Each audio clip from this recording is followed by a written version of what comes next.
Excellent po. I recommend Mr. Pads for your mechanic assessment. So, bilang mekaniko, tip ko sa bibili ng second-hand car, piliin mo model year 2015 pataas, mas okay na ang safety at mas madali pa ang pyesa. Shout out guys, nandito kami ni Ma'am Maria, kayong anak niya. Meron silang kinuha sa sasakyan dito po sa lugar po ng Bulacan. Bius po ang nakursunadahan nila. So far si Madam tagang Pampanga po sila at dito po nila na choice.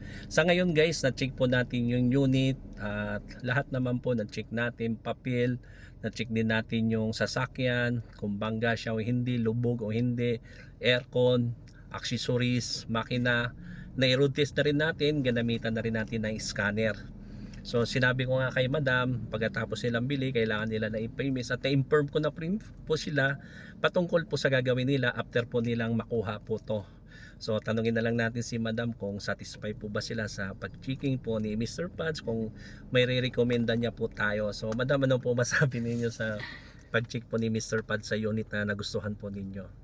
Excellent po. I recommend Mr. Pads for your mechanic assessment. So kayo Very guys, good. Napaganda po ng service po. so satisfied po sila sa service po natin guys. So kung plano nyo po bumili na second hand car, so nandito lamang po si Mr. Pads, nandiyan po ating telephone number. So maraming salamat, God bless you po.